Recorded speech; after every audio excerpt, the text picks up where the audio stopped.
Sikar app में आपका स्वागत है। देखो आज अपन जीडी का पेपर सोल्व आउट कर रहे हैं। ठीक है, कब का है ये? 11 जनवरी का पेपर लगा हुआ जो जीडी का, वो अपन सोल्व आउट करेंगे। 10 12 क्वेश्चन 13 क्वेश्चन जो भी अपन देखने हैं वो अपन इस पेपर में देखेंगे आज, है ना। देखो ये पेपर आप सोल्व आउट करोगे तो सबसे इंपॉर्टेंट बात ये है कि आपको ये पता चलेगा कि मेरे को एग्जाम में जाके पेपर किस हिसाब से सोल्व आउट करना है, ऑप्शन का किस हिसाब से यूज करना है, कैसे मैं ऑप्शन देख के ही आंसर बता सकता हूं, या मेरे को क्या शॉर्ट ट्रिक लगानी जिससे मेरा टाइम बहुत ज्यादा बचे। समझ रहे हो? तो देखो जैसे पहला क्वेश्चन आपके सामने है, देखो जैसे जैसे अपनी क्वेश्चन करता जाऊंगा वैसे वैसे मैं आपको कुछ टिप्स है ना वो देता जाऊंगा कि आप कैसे सोल्व आउट जल्दी कर सकते हो कोई क्वेश्चन को। अब देखो 13 और 19 है, आपको दो छूट दी है, इसके अपन को एकल छूट के बराबर अपन को क्या निकालनी है? छूट निकालनी है। इसके लिए क्या फॉर्मूला होता है? Plus minus A plus plus minus छोड़ो आप तो डायरेक्ट याद रखो, plus A plus B minus A into B बटा 100 क्या होता है?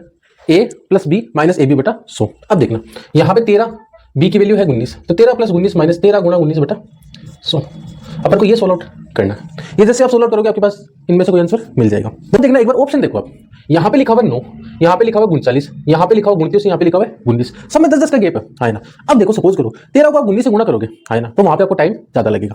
यदि मैं 19 को 20 मान लूं तो कोई बहुत ज्यादा फर्क नहीं पड़ेगा, एक या तो ऊपर आएगा या एक कम आएगा। देखो यदि मैं इसको यहाँ पे 20 मान लूं तो देखो कैलकुलेशन कितनी आसान हो जाएगी, माइनस 13 गुणा 20 बटा 100। यदि मैं ये मानता हूं तो क्या आंसर आता है वो चेक करना। 13 20 और 13 कितने हो जाएंगे? 33 हो गए, आराम से हो जाएंगे 33।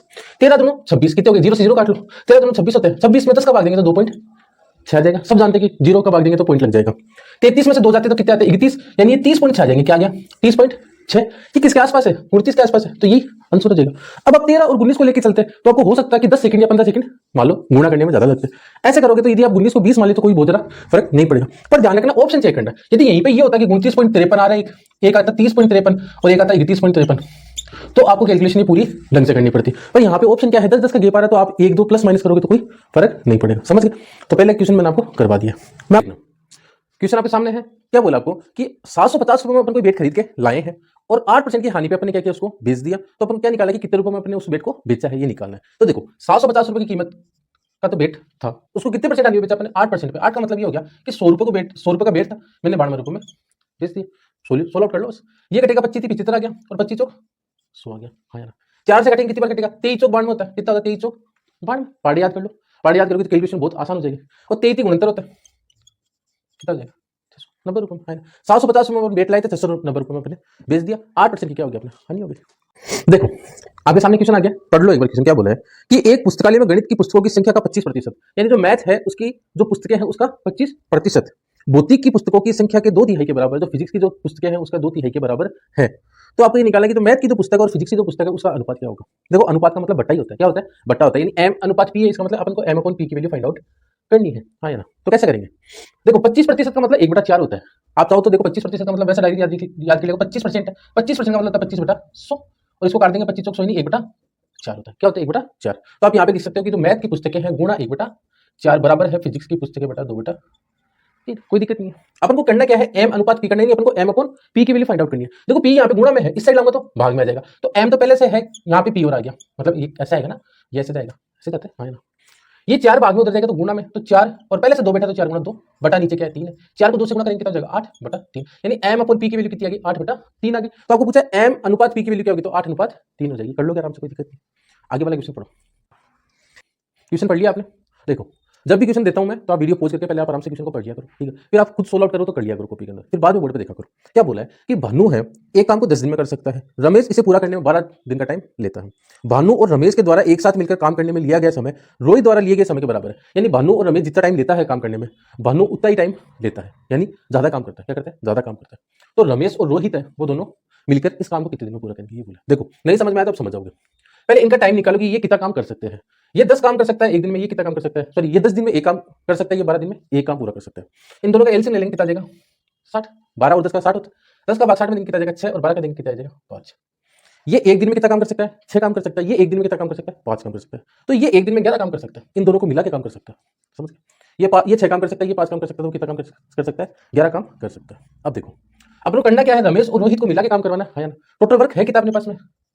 60 है। कितना है? 60 है। करवाना कौन कौन है? एक तो रोहित करेगा और एक रमेश करेगा। इनकी एफिशिएंसी है कितनी? 11 और 5 कितनी होगी? 16। कोई दिक्कत नहीं, लिख दिया। 60 में 16 का भाग देना है। 4 से काट लो, 15 चौक 60 होता है, और 4 पर चला गया है ना। 4 से काट दिया मैंने, 15 चौक 60 होता है और 4 चौक 16 होता है, कोई दिक्कत नहीं है। 4 का भाग 15 देंगे, 4 दिया 12 हो गए। 15 से 12 के कितने बच गए? 3। 3 मैंने ऊपर लिख दिया तो 4, तो 3 से 3/4 दिन में क्या कर देंगे? ये पूरा काम कंप्लीट कर देंगे, कोई दिक्कत नहीं, कर लोगे। देखो आपके सामने क्वेश्चन दिया है कि 9 और 25 का क्या निकालना है, आपको मध्य अनुपाती निकालना है। ये तीन क्वेश्चन आपको मैंने पहले ही बता दिया कि बहुत इंपॉर्टेंट है और हर एग्जाम में पूछे जा रहे हैं। मध्य अनुपाती, तृतीय अनुपाती और चतुर्थ अनुपाती, ये तीनों क्वेश्चन बहुत ज्यादा इंपॉर्टेंट है, मत छोड़ के जाना इसको। मध्य अनुपाती निकालना, इसका फॉर्मूला क्या होता है, रूट ए इंटू बी। रूट ए की वैल्यू यहाँ पे क्या दे रखी है, 9 है, और बी की वैल्यू क्या है, 25 है, हाँ या ना। देखो 3 का स्क्वायर 9 होता है और 5 का स्क्वायर 25 होता है, हाँ या ना। तो अंडर 9 की वैल्यू क्या हो जाएगी, डायरेक्ट कर लो। अंडर 9 की वैल्यू क्या होती है, 3 होती है, और अंडर 25 की वैल्यू क्या होती है, 5 होती है। तो 5 गुणा 3 कितना हो गया, 15 हो गया, हाँ या ना। ऐसा एक और क्वेश्चन है, वो भी अभी करवा रहा हूँ, वो पढ़ो। रहता है इसका मध्य अनुपाती ज्ञात करो। तो कैसे करोगे, अभी वाला जैसे कि a इंटू बी, तो रूट ए इंटू बी क्या, 27 हो गया। अब देखो यहाँ पे क्या होगा, डायरेक्ट अंडर नहीं हो रहा है, तो एक काम करेंगे कि इसको अपन थोड़ा फैक्टर कर लेंगे। 27 का क्या होता है, 27 9 27 होता है, हाँ या ना। 9 गुणा 3 हो जाएगा। तो देखो 3 को 3 से गुणा करेंगे, क्या बन जाएगा, 9 बन जाएगा। तो 9 गुणा 9 हो गया। या तो आप एक काम करो, इनको 27 को 3 से गुणा कर लो। आप एक काम करो, डायरेक्ट ही कर लो। 27 को 3 से गुणा करेंगे कितना हो जाएगा, 27 थी 81 होता है, और 81 का रूट क्या होता है, 9 होता है। डायरेक्ट आप ऐसा भी कर सकते हो, और आप चाहो तो 27 का फैक्टर करके फिर बाद में भी कर सकते हो। तो गुणा कर लो, 27 को 3 से गुणा करेंगे कितना हो जाएगा, 81, और 81 का रूट क्या हो जाएगा, 9 हो जाएगा। कर लोगे। चलो आगे वाला क्वेश्चन पढ़ो। आपको क्या बोला क्वेश्चन में कि एक चोर है, वो 3:30 बजे चोरी करके एक कार को चुरा के 80 किलोमीटर की स्पीड से क्या करता है, वहां से भागना स्टार्ट करता है। मालिक को 4 बजे पता चलता है कि उसकी कार चोरी होगी, और वो 4 बजे उसका पीछा 90 किलोमीटर की स्पीड से करना स्टार्ट करता है। तो आपको ये बताना है कि मालिक चोर को कब पकड़ लेगा। देखो चोर चल रहा है 80 की स्पीड से, मालिक चल रहा है 90 की स्पीड से, तो इसका मतलब मालिक क्या है, उसको पकड़ लेगा। अब देखो आपको सबसे पहले तो ये होता है कि 3:30 बजे चोर चोरी करके 80 की स्पीड से जा रहा है ना। तो आपको ये करना है कि 3:30 से लेकर 4 बजे तक चोर कितनी दूर जा चुका है, सबसे पहले तो ये निकालेंगे, है ना। तो 3:30 बजे वो स्टार्ट हो जाता है और 4 बजे तक वो कहां तक पहुंच जाता है, ये अपन को फाइंड आउट करना है। तो देखो कैसे निकालेंगे, कितनी देर लगी उसको, आधा घंटा। आधा घंटा ही है ना। 3:30 से 4 बजे तक मतलब आधा घंटा। आधे घंटे में देखो 80 किलोमीटर प्रति घंटे का मतलब होता है 1 घंटे में कितने किलोमीटर, 80 किलोमीटर, है ना। तो आधे घंटे में कितना जाएगा वो, 40 किलोमीटर। ये तो सबको पता है, 80 किलोमीटर प्रति घंटे का मतलब क्या होता है, 1 घंटे में 80 किलोमीटर। तो आधे घंटे 80 किलोमीटर की स्पीड जाता है, इसका मतलब कितनी दूर पहुंच गया, 40 किलोमीटर पहुंच गया। अब देखो मालिक तो यहाँ पे है और चोर यहाँ पे, बीच की डिस्टेंस कितनी है, 40 किलोमीटर। यहाँ तो कोई दिक्कत नहीं है। मालिक चल रहा है उसके पीछे 90 की स्पीड से, और चोर चल रहा है 80 किलोमीटर प्रति घंटे की स्पीड से। मालिक चल रहा है इधर और चोर भी चल रहा है इधर, है ना, चल रहा है। देखो अब यहाँ पे यदि मालिक इधर चल रहा है और चोर भी इधर चल रहा है, तो सापेक्ष चाल होती है। क्या बोलती है, सापेक्ष चाल होती है। इसमें क्या होती है, S1 माइनस S2 होता है। क्या होती है, S2 माइनस S1। जो स्पीड निकालते हैं वो 90 में से 80 माइनस होकर आती है स्पीड। यानी एक तरह से अपन जो देखने वाला है, दूर से इसको देखने वाला है, उसको क्या लगेगा कि कितने की स्पीड हो रही है, 10 की स्पीड से मालिक चल रहा है। चोर क्या है वहां पे, स्थिर है। यही तो बात है ना। यानी चोर इधर चल रहा है 80 की स्पीड से, मालिक चल रहा है 90 की स्पीड से, तो लगेगा क्या कि 10 की स्पीड से क्या है, मालिक चल रहा है और चोर स्थिर है। एक तरह से ये देखने से ही लगेगा, है ना। तो यहाँ पे दूरी तो है 40, अपन को टाइम निकालना। टाइम बराबर क्या होता है, डिस्टेंस अपॉन स्पीड होती है। डिस्टेंस तो है 40 और स्पीड कितनी चल रही है, 10 चल रही है ना। यानी सापेक्ष चाल चल रही है, ध्यान रख लेना। इन दोनों को जोड़ मत देना, इन दोनों को जोड़ मत देना। क्या करना होता है, इन दोनों को माइनस करना होता है। तो 90 में से 80 माइनस करेंगे, कितने की स्पीड, 10 की स्पीड। यानी मालिक है वो चोर को 10 की स्पीड से पकड़ रहा है। यही कहने का मतलब, काट देंगे कितने, 4 घंटे। कितना लग जाएगा, 4 घंटे। मालिक 4 बजे स्टार्ट हुआ था चलना, 4 घंटे बाद उसको पकड़ लिया। नहीं 4 से कितने बजे पकड़ लिया उसको, 8 PM पे उसको, शाम को या रात को 8 बजे उसको मालिक पकड़ लेता है। समझ गया आराम से। देखो सबने क्वेश्चन पढ़ लिया। क्या बोला क्वेश्चन में कि 14 स्टूडेंट और एक टीचर की औसत आयु कितनी दे दी आपको, 20 वर्ष। क्या दिए, औसत आयु 20 वर्ष दी। यदि टीचर को हटा दे तो 14 बच्चों की औसत आयु कितनी हो जाती है, 1.5 वर्ष कम हो जाती है। पहले 20 थी, अब कितनी हो जाएगी, 18.5 वर्ष हो जाएगी। यहाँ पे तो समझ गए। आपको निकालना क्या है, टीचर की क्या निकालनी है, आपको एज निकालनी है, हाँ ना। तो अपन क्या करेंगे, देखो ये 14 और एक 15 जने हो गए। 15 जने की औसत आयु 20 वर्ष दे रखी है, तो 15 आदमियों की कुल आयु कितनी होगी वो निकालनी है। तो 15 आदमियों की टोटल एज कितनी होगी, 15 गुणा 20 कर देंगे। जितने आदमी उसको अपन औसत से गुणा कर देते तो टोटल एज देती है। तो 15 दूनी 30 होगी, कितनी होगी, 300 आगे। यानी ये इनकी टोटल जितने भी आदमी है उनकी सबकी यदि एज को जोड़ेंगे तो कितनी आएगी, 300 आएगी। 14 स्टूडेंट की निकाल लो टोटल एज, 14 स्टूडेंट की टोटल एज निकालो। यदि 15 आदमियों में से 14 आदमी को अपन यदि टोटल एज को घटा देंगे तो एक आदमी की एज आ जाएगी। वो कौन था, टीचर है, हाँ ना। यहाँ तो कोई दिक्कत नहीं है, एकदम सिंपल तरीके से। तो 14 आदमी को मैं गुणा कर दूंगा 18.5 से। यहाँ से पॉइंट हटाऊंगा तो नीचे क्या आ जाएगा, 10। यहाँ पे कोई दिक्कत नहीं है, इनको काट लो, 10 को हटा दो। यहाँ पे तो आएगा 7, 2 से काटेंगे 7 ही आ जाएगा। 5 से काटूंगा, ये कितनी बार जाएगा, 3। और यहाँ पे कितना आ गया, 3, यानी कितना आ गया, 37। 37 को 7 से गुणा करके यहाँ पे लिख के 300 से माइनस करना, यही काम करना है, आया ना। अब देखो इकाई अंक यदि आप जल्दीबाजी में यदि करना चाहते हो, यदि आपको जल्दी सोल्व आउट करना तो क्या करोगे, 7 को 7 से गुणा करेंगे, कितना आएगा, 7 7 गुणा 10, 9 आएगा इकाई अंक। यहाँ पे इकाई अंक क्या है, 10 है। 300 बड़ा है और जो ये आएगा ये छोटा आएगा। ये 15 की है, ये 14 की है, तो ये तो ऑब्वियस बात है, ये बड़ा होगा। बड़े में से छोटा माइनस करना है, यानी 300 में से ये जो भी संख्या यहाँ पे आएगी उसको माइनस करना है। तो 10 में से मैं 9 माइनस करूंगा, क्या आएगा, एक इकाई अंक आएगा, एक आएगा। ऑप्शन में इकाई अंक कौन सा भी एक है, इसमें तो कौन सा ऑप्शन है? आपको ज्यादा कैलकुलेशन करने की जरूरत ही नहीं पड़ेगी, आप इकाई के अंक से सोल्व आउट करोगे तो। समझ आपने पढ़ लिया सबने। साधारण बैच का सवाल है, क्या बोला है कि 10 साल में कोई राशि 1.5 गुनी हो जाती है तो कितने साल में 2 गुनी हो जाएगी। इस क्वेश्चन का मतलब यही है, आप ध्यान से पढ़ो कि इसमें ये बोल रखा है कि कोई 10 साल में कोई राशि 1.5 गुनी हो जाती है तो कितने साल में 2 गुनी हो जाएगी। इसके लिए क्या फॉर्मूला होता है? डायरेक्ट n1 - 1/t1 बराबर n2 - 1/t2। ये फॉर्मूला होता है। क्या होता है? n1 - 1/t1 बराबर n2 - 1/t2।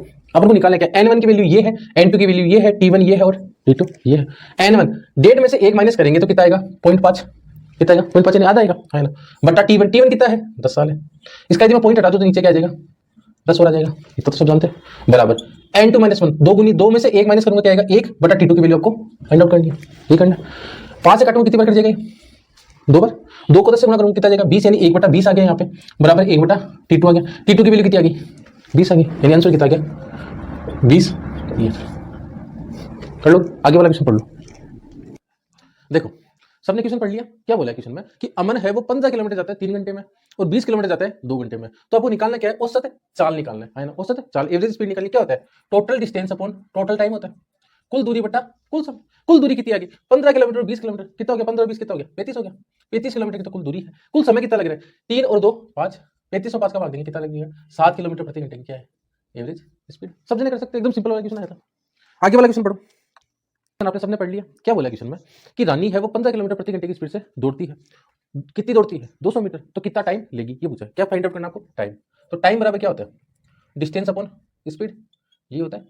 डिस्टेंस कितनी है? 200 मीटर है। 200 मीटर और स्पीड कितनी है? 15 किलोमीटर प्रति घंटा। कितनी है? 15 किलोमीटर प्रति घंटा। ऑप्शन में क्या आ रहा है? सेकंड आ रहा है। तो किलोमीटर प्रति घंटा को क्या करना है? अपन को मीटर प्रति सेकंड में चेंज करना है। तो देखो किलोमीटर प्रति घंटा बड़ी है, इसको मीटर प्रति सेकंड छोटे में बदलना है। तो इसको किससे गुणा करना पड़ेगा? छोटे से गुणा करना पड़ेगा। छोटे का मतलब 5/18 से गुणा करना पड़ेगा। किससे गुणा करना पड़ेगा? 5/18 से। यदि अपन को मीटर प्रति सेकंड को किलोमीटर प्रति घंटा बदलना होता है तो अपन 18/5 से गुणा करते हैं। बड़े को छोटे में चेंज करना है तो छोटे से गुणा करना पड़ेगा 5/18 से। 18 भाग में ऊपर भेज दूं मैं, 18 यहाँ पे आ जाएगा, कोई दिक्कत नहीं है। इसको काट लो, ये कट जाएगा 6 बार और ये कटेगा 5 बार। 3 के पार्ट से कटेगा, 3 से कटा 3 को 15 है ना। 25 हो गया। 25 को काटेंगे 200 में कितनी बार जाता है? 8 बार। हाँ यार 25 8 200 होता है। 8 बार कट गया। 8 को 6 से गुणा करेंगे, 8 6 48 कितना आ गया? 48 कौन सा हो जाएगा? कोई दिक्कत नहीं, आराम से जाएगा। इस वाले क्वेश्चन को ध्यान से पढ़ना है। ये वाला क्वेश्चन थोड़ा सा घुमा के दिया आपको। क्या बोला है? क्वेश्चन को ध्यान से पढ़ना कि पहले वर्ष के दौरान एक शहर की जनसंख्या में 5% की वृद्धि हुई है। पहले साल में कितनी वृद्धि हुई है? 5% की वृद्धि हुई है। फिर दूसरे साल में 4% की कमी हुई है। फिर आपको बोला है कि दूसरे वर्ष के अंत में इसकी जनसंख्या 30,240 थी। तो पहले वर्ष के अंत में ध्यान रखना, क्या बोला? पहले वर्ष के अंत में। पहले वर्ष के स्टार्टिंग में नहीं बोला आपको। क्या बोला कि पहले वर्ष के अंत में जनसंख्या कितनी थी। देखो जब भी अपन ऐसा मत कर देना बस इसको कि पहले x थी, फिर 105/100 हुई है, फिर 96/100 हुई है बराबर 30,240। ये मत कर देना, ये करोगे तो गलत हो जाएगा। ये करोगे तो गलत हो जाएगा। ये आती कि पहले वर्ष के स्टार्टिंग में जनसंख्या कितनी थी ये पूछता तो अपन x की वैल्यू फाइंड आउट करते। आपको बोला पहले वर्ष के अंत में जनसंख्या कितनी है, तो अपन को स्टार्टिंग कहां से करना है? यहां से करना है। अपन को नहीं मतलब है कि पहले वर्ष की स्टार्टिंग में कितनी थी, अपन को ये निकालना है कि पहले वर्ष के अंत में कितनी जनसंख्या थी। तो मान लिया मैंने x थी, x का 4% क्या हुई है? कमी हुई। तो x की 4% कम करेंगे तो 100 में 100 का 96 कर दिया बराबर कितना कर दिया? 30,240 कर दिया। कर लो x बराबर कितना हो जाएगा? 30,240 गुणा 100 बटा 96। 100 भाग में था, उधर गया तो गुणा में 96 भाग में। काट लेंगे इसको, किससे कटेगा? 4 से कटेगा। 25 चौक 100 और 24 चौक 96 होता है। आगे 25 को इससे गुणा करना, कर लो। 25 को 0 से गुणा करूंगा कितना जाएगा? 0। 25 को 4 से करूंगा 25 चौक 100, यहाँ पे आ गया 10। 25 को 2 से गुणा करूंगा 50, 50 और 10 कितना हो गया? 60। 0। 25 को 0 से गुणा करूंगा 0, 0 और 6 आ गया। और 25 को 3 से करूंगा 25 पीछे कितना आ गया? 7,56,000 आ गया। हाँ ना, इसमें भाग देना 24 का, दे लो। 7,56,000 में भाग दोगे 24 का, कितनी बार जाएगा? 3 बार। देखो 25 थी पीछे तो 24 से करेंगे तो कितना आएगा? 24 बेहतर होता है। कितना आ गया? 3 और 6 एक बार जाएगा, कितना जाएगा? 24। 2 और 1 बार आ गया, ये उतार लेंगे 6, कितनी बार जाएगा? सॉरी 0 उतार लेंगे, कितना जाएगा? 0 है ना। अब भाग दो, 5 बार चल जाएगा, कितना जाएगा? 120। 2 0 आ जाएगा, कितना जाएगा? 31,500 आ गया। कितना आ गया? 31,500 आ गया। ठीक है, कर लोगे? थोड़ी कैलकुलेशन फास्ट किया करो। देखो बच्चों क्वेश्चन पढ़ लिया होगा आपने, करके भी देख लिया। यदि नहीं हुआ तो देखो बोर्ड पे देखो क्या बोला आपको कि चक्रवृद्धि ब्याज दे रखा आपको, और आपको बोला कि दर तो कितनी रखी आपको? 20%। मूलधन दे रखा 12,500 और मिश्र धन दे रखा 21,600। आपको निकालना क्या है? टाइम निकालना है। तो देखो टाइम के लिए डायरेक्ट फॉर्मूला ये होता है A/P बराबर 100 + R बटा 100 की पावर t। कैसा है ये? देखो ये भी देख लो, A बराबर होता है P × 1 + R बटा 100 की पावर t। हाँ है ना। P गुणा में यहाँ पे आएगा भाग में, तो A बटा P बराबर हो जाएगा 100, यहाँ पे आएगा 100 + R बटा 100 की पावर t है ना। अब डायरेक्ट क्या रखा करो? A बटा P बराबर 100 + R बटा 100 की पावर t है ना। तो करना क्या है इसमें? डायरेक्ट कैसे वैल्यू रखेंगे? एग्जाम में क्वेश्चन है, आपको करना क्या? डायरेक्ट सीधा आप रखो ऊपर, पहले A रखो यानी मिश्र धन रखो ऊपर, बटा नीचे रखोगे 12,500 बराबर 20% दे रखा तो आप सीधा लिखोगे 120 बटा 100 की पावर टी, है ना। उतना काम नहीं करोगे वहाँ पे, एग्जाम में फॉर्मूला नहीं लिखोगे, डायरेक्ट वैल्यू रखोगे, रख दी। 0 से 0, 2 से काटेंगे 6/5, है ना। तो यहाँ पे क्या आ गया, 6/5 की पावर टी आ गई, है ना, आ गया। अब देखो इसको काटो 2 से, 216 और 125 आ रहे हैं, अपन को इसको इसमें चेंज करना है ना। यानी ये जो वैल्यू है इसको किसमें चेंज करनी होती है, इसमें चेंज करनी होती है। 216 लिखा हुआ है, ये होता है 6 का क्यूब, किसका होता है 6 का क्यूब, ये होता है 5 का क्यूब। 5 का क्यूब कितना होता है 125 और 6 का क्यूब होता है 216। यानी मैं इसको लिख सकता हूँ 6/5 का क्यूब, दोनों का क्यूब लिख दिया मैंने, है ना।